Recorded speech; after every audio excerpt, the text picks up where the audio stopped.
ઓહો હો, આ કેટલી નુકસાની ગઈ. પથારી ફેરવી નાખે હો યુદ્ધ તો. આ શું મળતું હશે એને યુદ્ધમાં એ કઈ ખબર નથી પડતી. નુકસાન તો જાય જ, પણ કેટલા માણસો મરે અને એકેયને દયા જેવું કઈ હશે જ નહીં મગજમાં. પાછા તો એકે સમજવા રાજી નથી. કોઈને યુદ્ધ બંધ જ નથી કરવું ને. શું મળતું હશે એ કઈ ખબર નથી પડતી. તબાહી તબાહી તબાહી સારે બાજુ ગમે ત્યાં નજર નાખો ત્યાં લાશુના ઢગલા પડ્યા, બિલ્ડિંગો પડી ગયા, ગાડીઓ તો આમ આમ પડીકો વાળી દીધી હસોડે.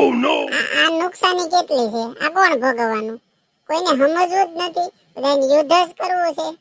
હે ભગવાન, આ બધાને સદબુદ્ધિ આપ, આ ખોટા યુદ્ધ ન કરે. યુદ્ધ કરીને કેવડું માણસો મરે છે. ભગવાન એકાદાને તો સદબુદ્ધિ આપ કે આ શાંતિથી બધું પતી જાય અને યુદ્ધ બંધ થઈ જાય, એવું તો કઈક કહે. પણ આમાં તો ભગવાને શું કરે? માણસના કર્મ કરેલા માણસ ભોગવે. અત્યારે કળિયુગ છે, બધાય માણસ ખોટા થઈ ગયા છે, લુખા લફંગા પાપ કરવા વાળા થઈ ગયા છે.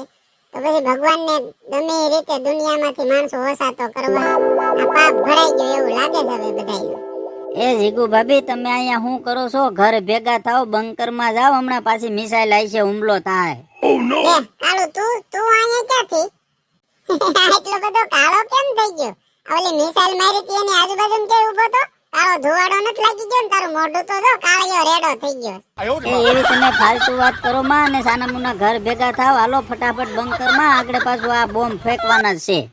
પણ હજી ક્યાં સાયરન વાગ્યું છે? સાયરન વાગે તો એ બોમ્બ મારે ને. સાયરન ક્યાં વાગ્યું છે?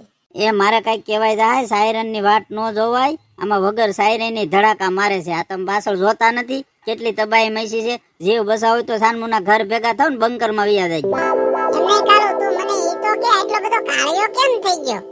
અભી દુકાને માલ લેવા જાતો તો ને દુકાનની બહાર નીકળો ત્યાં બોમ્બ ફેંકો ને બોમ્બ ફેંકો એનો એટલો કાળી વરાળ આવી ને, ધુવાડો આવ્યો ને, મોઢું એમ આવી ગયું ને તે મારું મોઢું આગું દાજી ગયું, એટલે કાળિયો થઈ ગયો. પણ હું ઘર ભેગા થાવ, હાલો હું તમારે હારે જ આવું છું. પણ આ યુદ્ધ હાલે છે, આમાં બમ ના ગોળા ને ગોળા ફેંકે છે, તારી હું ત્યાં દાટી હતી દુકાન.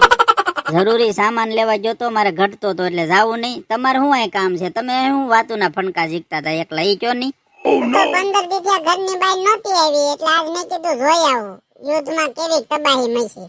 તમારે ક્યાં કઈ સર્વે કરવું છે? તમારે નુકસાની કોઈને દેવી છે? તમારાથી કાંઈ થાય એમ છે? એક તણખડું ભાગે એમ છે તો બહાર જોવા આવો તો બરોબર છે. યુદ્ધ ચાલુ રહેવાનું છે ને, ચાલુ જ રહેવાનું. સાનમુના ઘર ભેગા થાવ, હાલો. એ તો આ કાળું આરે હું વાતુના ગપાટા શીખવા મળી. કેતી હતી હું 10 મિનિટમાં વી આવે, આમ ઘર ભેગી થાને. તમે હું એ મારવા આવ્યા? તમને કીધું નતું ઘરની બહાર નહીં નીકળતા, છોકરા એકલા છે. પણ તારી આગળ મારે કઈક કહેવાય જાય. 10 મિનિટ નું કઈ ને અડધી કલાક થઈ. મેં કીધું આ ક્યાં ગઈ, એટલે હું તારી વાં આવ્યો. કાઈ નહીં, હું ઘરે આવતી હતી ત્યાં કાળુભાઈ ને ભાળી ગઈ, એટલે એની હારે વાતો એ સડી ગઈ. તમે બે દેર ભોજાય, આમ ઘર ભેગી ના થાવ. એકાદો આગળ ગોળો આવી છે ને બમનો, તો ગોયતા નહીં જડો. તમને ઘરની બહાર નીકળવાનું જ કોણ કહે છે? ભાઈ હું તો મારા કામ થી ગયો તો, હું ઘરે જ જાઉં છું. તો હું મારા કામ થી ને જ આવી હતી. મારે કઈ આ બમ માં મરી જવાનો વિચાર નથી. હું તું તારા કામ થી આવી? તે મને શું કીધું તું કે હું જોવા જાઉં છું બહાર કેવી તબાહી મચી છે, 10 મિનિટમાં વી આવ? એમાં હું તારું કામ હતું? ઘરમાં સાનામુની રેતી ની હોય તો? હા બસ હવે હાલો, ભાષણ નથી કરવું, હાલો ઘર ભેગા થાય. પણ જીગર આ તમે જોઈ પાછળના દ્રશ્યો જોયા, કેટલી તબાહી મચી છે. એમને આમાં નાનો માણસ શું કરે? માંડ બિસાડાએ કમાણી કરીને એ ગાડી કે ઘર બનાવ્યું હોય તો આ જળકડા કોઈ સમજે છે? યુદ્ધ બંધ કરવામાં સમજતા જ નથી. એની વાયા નાના માણસો મરી જાય છે. આમાં મરી તો જાય છે, પણ જે જીવે ને એને ખાવા પીવા કાંઈ રહેતું નથી. યુદ્ધ કરે બીજા અને ભોગવે બીજાને પડે. હવે હજી 15-20 દી હાલશે ને યુદ્ધ બંધ થાય તો જે નાના માણસો રહ્યા એને ઘર પડી ગયા, ગાડીઓ ભાંગી ગઈ, એને શું કરવાનું? એને હું આ કઈ સરકાર પૈસા આપી દેવાની છે? કઈ સહાય કરવાની છે? એની તો જિંદગીની પથારી ફરી ગઈ ને. આ યુદ્ધમાં ખાવા પીવાની તકલીફ, બાળકોને સ્કૂલે જવાની તકલીફ, કેવડી મગજમારી. ભાભી એ વાત તો હાસી. મેં કાલ ભારત ફોન કર્યો તો મારી ઘરે, તો ત્યાં મારા ઘરવાળા બધા એમ કહેતા હતા કે યુદ્ધ ન્યા હાલે છે અને એની સજા અહીંયા અમે ભોગવી છીએ. ક્યાંય અહીંયા ગેસના બાટલા મળતા નથી. લોકો લાયનમાં લાગ્યા છે ગેસના બાટલા હાટું, પણ ક્યાંય મળતા જ નથી. કાળુભાઈ વાત હાસી છે ને. યુદ્ધ ખાલી 2-3 દેશ જ કરે છે, બીજા 7-8 દેશ એને સપોર્ટ આપે છે. પણ આ 2-3 દેશ હાટું, એના વટ હાટું આખી દુનિયાને આ ભોગવવું પડે છે. એમાં નાના માણસોને તો કેટલું ભોગવવાનું થાય. આ ખાવા પીવાની જે ચીજ વસ્તુ હતી એના કેવડા ભાવ વધી ગયા. મોંઘવારી એવડી વધી ગઈ, આપણે ભારતમાં ગેસના બાટલા નથી મળતા, 4 ગણા ભાવ થઈ ગયા તોય નથી જતા, તો લોકોને ખાવું કેમ? આ 2-3 દેશ જે વટથી હાલે છે ને યુદ્ધ કરે છે ને એની હાટુ આખી દુનિયાને આ ભોગવવું પડે, પણ એ લોકો સમજતા જ નથી.